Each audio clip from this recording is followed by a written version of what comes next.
तो जय हिंद साथियों, आज की इस वीडियो में देखने वाले हैं आरआरबी एएलपी का फुल स्ट्रेटजी वीडियो। इस वीडियो में पूरा डिटेल के साथ बताएंगे आपको क्या पढ़ना है, क्या छोड़ना है, पूरा स्ट्रेटजी बताएंगे किस प्रकार आपको पढ़ना है। सभी चीज़ों के बारे में इस वीडियो में पूरा डिटेल के साथ बात करेंगे, इसलिए वीडियो को शुरू से लेकर एंड तक जरूर देखिएगा।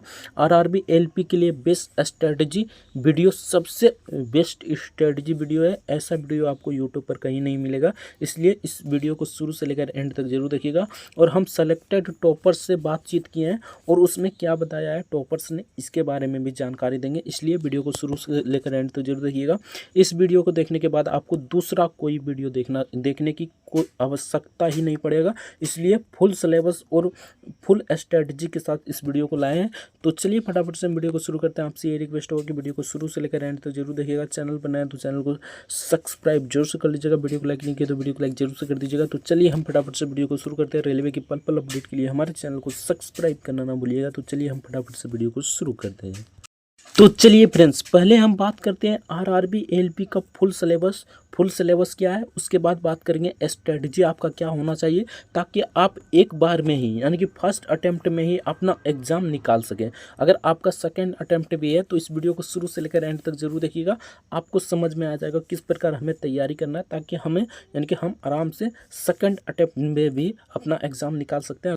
अब यहाँ पर सिलेबस की बात करते हैं, उसके बाद स्ट्रेटजी की बात करेंगे, किस प्रकार आपको पढ़ना है, कितना घंटा पढ़ना है, सभी चीज़ों के बारे में इस वीडियो में पूरा डिटेल के साथ बात करेंगे। हम टॉपर्स से भी बातचीत की है, उसमें से टॉपर्स ने क्या कहा है इसके बारे में भी जानकारी देंगे, इसलिए वीडियो को शुरू से लेकर एंड तक जरूर देखिएगा।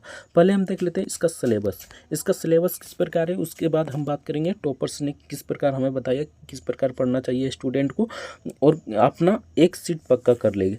तो चलिए फटाफट से हम CBT 1 का पहले सिलेबस देखते हैं, उसके बाद बताएंगे इसका स्ट्रेटजी। तो CBT 1 में आप सभी को पता होगा 60 मिनट का समय मिलता है, और टोटल प्रश्नों की संख्या की बात करें तो टोटल प्रश्न यहाँ पर आपको मिलेगा, यानी कि CBT 1 में आपका टोटल 75 क्वेश्चन रहेगा, जिसमें से आपका 60 मिनट का समय रहेगा, जिसमें से आप देख सकते हैं मैथ में आपका 30 प्रश्न पूछा जाता है, रीजनिंग में आपका 25 प्रश्न पूछा जाता है, साइंस से आपका 20 प्रश्न पूछा जाता है, और करेंट अफेयर से आपका 10 प्रश्न पूछा जाता है।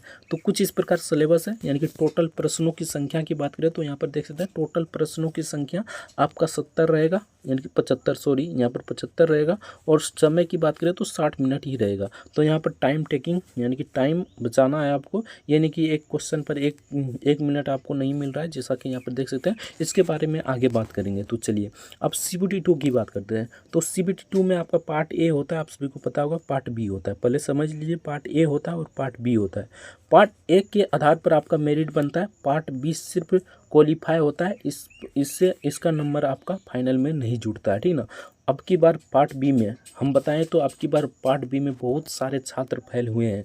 अगर हमारे चैनल पर विजिट करते होंगे तो आप सभी को पता भी होगा, अगर आप मान लीजिए साइको की तैयारी कर रहे हैं और आप अगर साइको देने वाले हैं तो आप सभी जानते भी होंगे कि आपका यानी कि साइको में कितना, यानी ट्रेड में बहुत सारे छात्र फेल हुए थे, यानी कि 40 से 45% छात्र फेल हुए थे।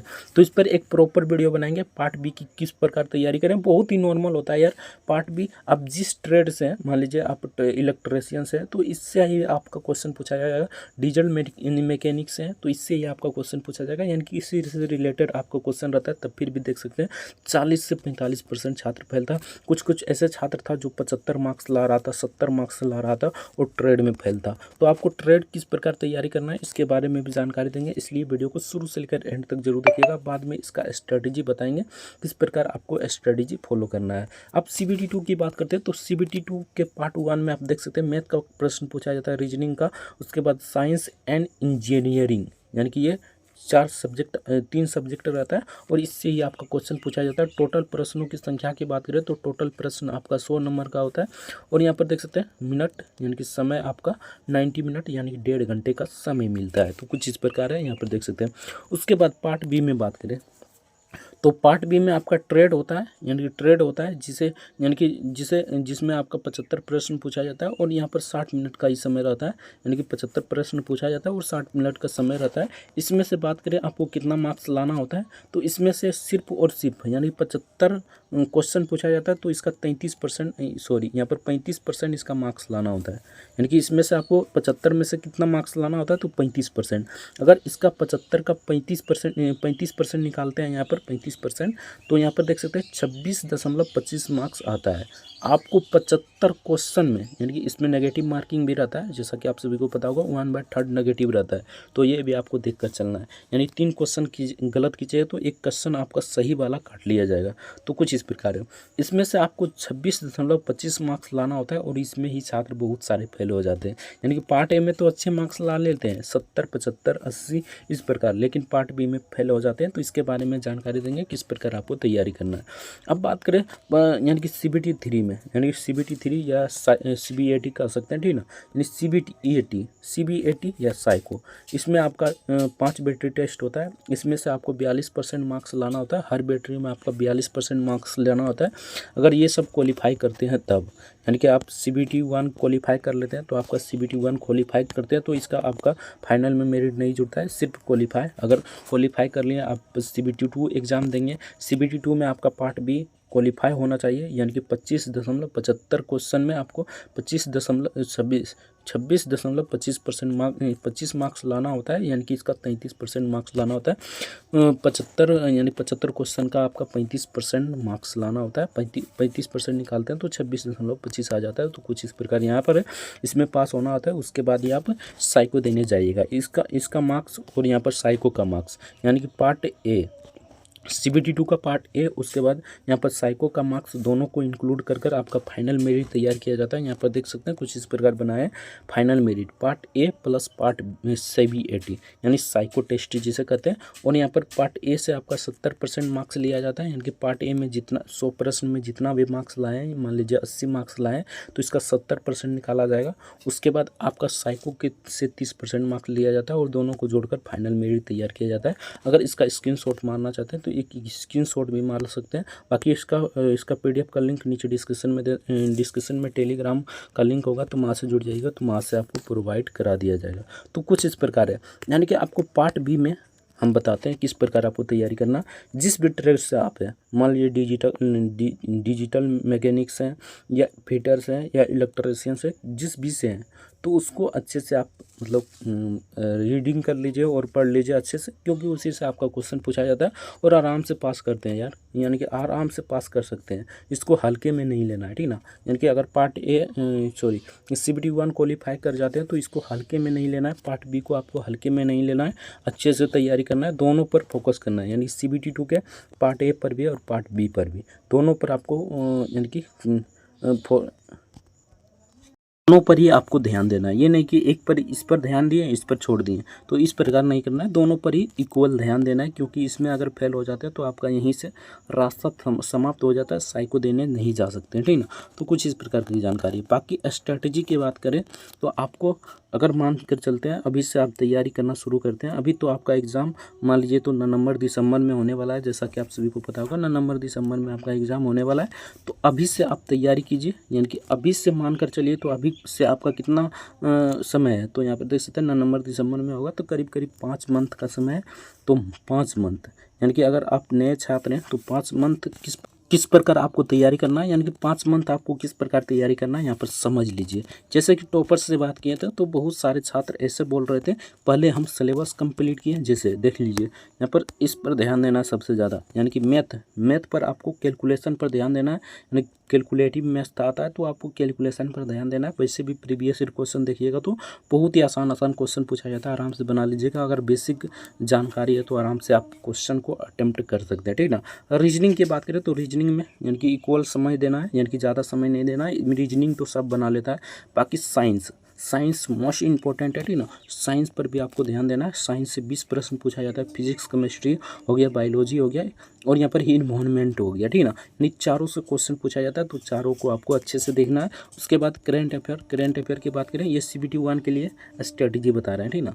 तो यहाँ पर देख सकते हैं करंट अफेयर से भी आपका 10 प्रश्न पूछा जाता है, तो थोड़ा बहुत आपको करंट अफेयर भी आना चाहिए, यानी कि 6 महीना या साल भर का करंट अफेयर आपको आना ही चाहिए। तो कुछ इस प्रकार है, यानी कि सब पर इक्वल ध्यान देना देना है। ये जैसे कि यहाँ पर टॉपर्स स्टूडेंट से बात किए तो वो बता रहा था कि हम लोग जो मतलब कि सिलेक्टेड है वो लोग किस प्रकार तैयारी करता था, यहाँ पर समझ लीजिए थोड़ा। वो लोग पहले अपना सिलेबस पूरा करता था, ठीक ना, उसके बाद प्रैक्टिस करता था। ये मोस्ट इम्पोर्टेंट है। उस सब मतलब जिस सबसे बात की टॉपर से वो सब बता रहा था कि मोस्ट इम्पोर्टेंट है यहाँ पर प्रैक्टिस।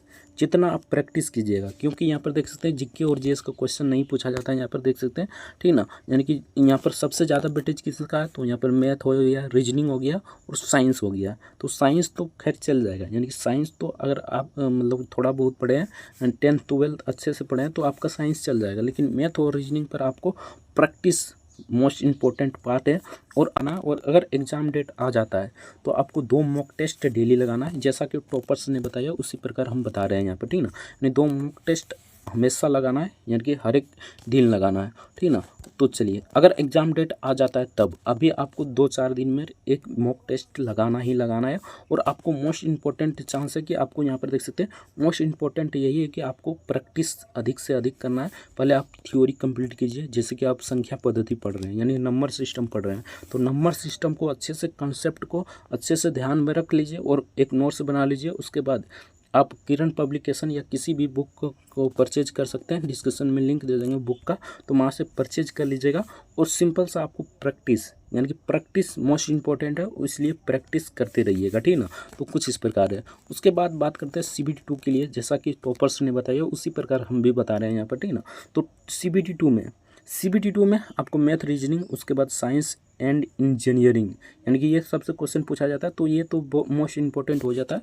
यहाँ पर आपको सिर्फ और सिर्फ किस पर ध्यान देना है, साइंस एंड इंजीनियरिंग पर आपको ध्यान देना है। क्योंकि यहाँ पर देखिए, आप मैथ और रीजनिंग तो पहले भी पढ़ चुके हैं, जैसा कि यहाँ पर देख सकते हैं, मैथ और रीजनिंग तो पहले भी आप पढ़ चुके हैं। तो यहाँ पर देखिए, इसमें आप सिर्फ मॉक टेस्ट लगाइएगा मैथ और रीजनिंग का।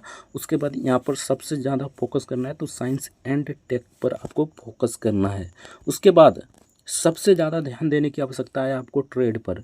ट्रेड में आपका 26.25 मार्क्स ही लाना होता है।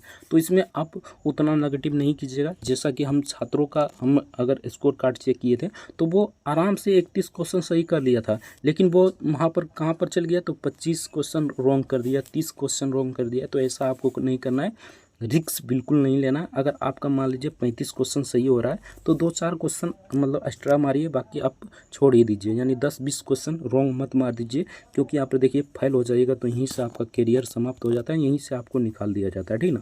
तो कुछ इस प्रकार आपको करना है, जितना जानते हैं उतना ही बनाकर आना है, लेकिन 30 से प्लस ही आपको बनाकर आना है, ठीक ना। 30 से प्लस बनाकर आइएगा तो आराम से आपका ट्रेड में क्वालिफाई हो जाएगा। जैसा कि छात्रों ने बताया, जैसा टॉपर्स ने बताया उसी प्रकार हम बता रहे हैं, ठीक ना। यानी कि इस पर आपको सबसे ज़्यादा फोकस करना है, आपको इंजीनियरिंग और पार्ट बी पर। बाकी मैथ और रीजनिंग तो पहले से भी पढ़े हैं, तो इस पर आपको ज़्यादा ध्यान नहीं देना है, यानी कि अलग अलग टॉपिक नहीं पढ़ना है। जैसे कि आपका हो गया, मान लीजिए जो पढ़े हैं CBT 1 में उसी को सिर्फ रिवीजन कीजिए। यहाँ पर कोई अलग पढ़ने की आवश्यकता नहीं है। और मैथ और रीजनिंग में सिर्फ प्रैक्टिस कीजिए, उसके बाद इस पर फोकस कीजिए और इस पर फोकस कीजिए, आराम से आपका रिजल्ट हो जाएगा। उसके बाद आपका साइको की बात करते हैं, तो साइको का तो अभी एग्ज़ाम, यानी कि अभी आप सभी को पता होगा, अगर आप CBT 2 क्वालिफाई हैं, ओनली ट्रेड क्वालिफाई है, तो आप सभी को पता होगा 15 जुलाई से एग्ज़ाम होने वाला है। तो आपको CBT 2 में क्या करना है, यानी कि आपका तो यहाँ पर सिंपल सा आपको क्या करना है, तो यहाँ पर ज़्यादा से ज़्यादा आपको मॉक टेस्ट लगाना है। अगर आप मान लीजिए दोनों क्वालिफाई हैं, अभी जो छात्र आप मान लीजिए आप साइको देने वाले हैं, उसके लिए ये महत्वपूर्ण टॉपिक है, ठीक ना। इसको भी सुन लीजिए। जैसा कि हम टॉपर से बताया था उसी प्रकार हम बता रहे हैं, ये नहीं कि हम अपने मन से बता रहे हैं, ठीक ना। जिस प्रकार टॉपर से बताया था उसी प्रकार हम बात कर रहे हैं, ठीक ना। इस वीडियो को देखने के बाद आपको दूसरी वीडियो देखने की आवश्यकता बिल्कुल नहीं है। सिंपल सा जिस प्रकार बता रहे हैं उसी प्रकार आपको फॉलो करना है और आराम से आप एक सीट पक्का कर लीजिएगा, ठीक ना। तो चलिए, यहाँ पर देख सकते हैं साइको के लिए हम बताते हैं। तो पहले आप मान लीजिए, अभी तो आपका एग्ज़ाम डेट आ चुका है, जैसा कि आप सभी को पता होगा। CBT 2 जो क्वालिफाई है, ओनली ट्रेड क्वालिफाई छात्र है, उसके लिए यहाँ पर यानी कि साइको के लिए एग्ज़ाम डेट आ चुका है। तो वो सिर्फ अभी यानी कि एक दिन में 10 से 20 आप सेट लगाइए, 10 से 20 सेट लगाइए, कंप्यूटर पर लगाइए। और 10 से 20 सेट लगाइए, अगर कंप्यूटर नहीं है तो मोबाइल पर लगाइए, लेकिन 10 से 20 सेट एकदम हर दिन लगाइए, ठीक ना। तभी आपका यहाँ पर यानी साइको अच्छे अच्छा जाएगा, ठीक ना। अगर हम बात करते हैं यहाँ पर पहले यानी कि आपका एग्ज़ाम डेट नहीं आया था तो उस समय आप साइको का इस प्रकार यानी कि पढ़ सकते थे कि किस प्रकार पूछा जाता है क्वेश्चन, इस प्रकार आप पढ़ सकते थे। लेकिन अभी एग्ज़ाम डेट आ गया तो आप सिर्फ और सिर्फ मॉक टेस्ट लगाइए, आपका 110% की गारंटी लेते हैं कि आपका इस साइको में अच्छा मार्क्स रहेगा। अगर साइको में अच्छा मार्क्स रहता है और आपका सिविल 2 में पार्ट ए में अच्छा मार्क्स रहता है तो आपका 110% रिजल्ट हो जाएगा। तो कुछ इस प्रकार की जानकारी है। वही बात करें कितना घंटा आपको पढ़ना चाहिए, तो घंटे मैटर नहीं करता यार। आप सुने भी होंगे कि 10 घंटा पढ़ता था, 20 घंटा पढ़ता था, तो घंटे मैटर नहीं करता है। जितना भी मान लीजिए आप 6 घंटे पढ़ रहे हैं, 6 घंटे ही आप पढ़ लें, लेकिन आप अगर यानी कि आप फोकस होकर पढ़ रहे हैं कि हाँ हमें ये पढ़ना है तो ये कंप्लीट करना है, तो इस प्रकार पढ़िएगा तो आपका मोस्ट इम्पोर्टेंट चांस है कि आपका कंप्लीट होगा और समझ में आएगा। लेकिन आप दबाव में पढ़िएगा कि हमें आज टारगेट है कि 10 घंटा पढ़ना है, लेकिन ये पता ही नहीं है कि हमें क्या पढ़ना है, तो इसमें थोड़ा सा मतलब कि छात्रों का यानी कि इधर उधर हो जाता है और यहाँ पर सिलेक्शन नहीं हो पाता, ठीक ना। आपको घंटे मैटर नहीं करता है, आप जितना चाहते हैं उतना पढ़िए, मैक्सिमम पढ़िए, जितना क्षमता है उतना पढ़िए। ये नहीं कि 10 घंटा पढ़कर हमें उठकर और यहाँ पर कुछ नहीं करना है और सोना है सिर्फ, ठीक ना। तो कुछ इस प्रकार नहीं करना है, जब भी समय मिले उसी समय पढ़िए, ठीक ना। और घंटे मत देखिए कि इतना घंटा पढ़ना है उतना घंटा पढ़ना है। हाँ, हालांकि आपको मतलब कि पढ़ने में मन नहीं लग रहा है, मान लीजिए आपको पढ़ने में मन नहीं लग रहा है तो आप टारगेट बना सकते हैं कि 1 घंटा पढ़ना है इस समय, 2 घंटा पढ़ना है उस समय। अगर आपको इस प्रकार मतलब समस्या हो रहा है तब, अगर आपको पढ़ने में ऐसा समस्या नहीं हो रहा है तो सिंपल सा आप घंटे मैटर नहीं करता है, आप सिंपल सा तैयारी करते रहिए और जितना मैक्सिमम हो सके जितना घंटा पढ़ सकते हैं उतना घंटा पढ़िए, मैक्सिमम लेकिन पढ़िए और अच्छे से पढ़िए। ये नहीं कि हम 10 घंटा पढ़े और कुछ पता ही नहीं चला कि हम पीछे क्या पढ़े, यानी 10 घंटे से पढ़ रहे हैं और हमें पता ही नहीं है कि हम क्या पढ़ रहे हैं। तो कुछ इस प्रकार आपको नहीं करना है। तो आई होप समझ में आ गया होगा, जैसा टॉपर्स ने बताया उसी प्रकार हम बताएं कि किस प्रकार आपको तैयारी करना है। आई होप वीडियो अच्छा लगा हो। वीडियो अच्छा लगा हो तो वीडियो को लाइक जरूर से कर दीजिएगा और किस प्रकार तैयारी करना है आप सभी को बता दिए। यानी कि सबसे ज़्यादा फोकस करना है तो प्रैक्टिस पर, यानी कि प्रैक्टिस का ही खेल है। यहाँ पर देख सकते हैं 30 प्रश्न 25 प्रश्न, उसके बाद यहाँ पर देख सकते हैं फिर से यहाँ पर मैथ रीजनिंग आ जाता है। तो आपका प्रैक्टिस का ही खेल है, इसलिए प्रैक्टिस मोस्ट इम्पोर्टेंट चांस है। आप जो भी पढ़िए उसको प्रैक्टिस अच्छे से कीजिए, क्योंकि मैथ और रीजनिंग में आपका प्रैक्टिस से ही क्वेश्चन सॉल्व होता है। ये नहीं कि आपको मतलब टॉपिक पढ़ लिए तो आपका क्वेश्चन सॉल्व हो जाएगा। अगर क्वेश्चन सॉल्व यानी कि अगर टॉपिक पढ़ लिए तो आपको क्वेश्चन समझ में आ जाएगा कि ये क्वेश्चन पूछा गया, हम पढ़े हैं, लेकिन वहाँ पर आप टिक नहीं मार पाइएगा क्योंकि वो कॉन्सेप्ट ही थोड़ा बहुत इधर उधर हो जाएगा, तो आप यानी कि आप वहाँ पर सही ही नहीं मार पाइएगा टिक। तो कुछ इस प्रकार है, यानी कि टाइम मैनेजमेंट इसमें करना है और आपको यहाँ पर टॉपिक अच्छे से क्लियर करना और प्रैक्टिस मतलब जितना चाहिए उतना करिए। प्रैक्टिस मोस्ट इंपॉर्टेंट है, प्रैक्टिस करते रहिए। तो कुछ इस प्रकार की जानकारी था। बाकी वीडियो कैसा लगा कमेंट करके जरूर बताइएगा। चैनल पर नया है तो चैनल को सब्सक्राइब जरूर से कर लीजिएगा। मिलते हैं नेक्स्ट वीडियो में किसी नेक्स्ट टॉपिक के साथ, तब तक के लिए जय हिंद जय भारत, वंदे मातरम। वीडियो देखने के लिए आपका बहुत बहुत धन्यवाद।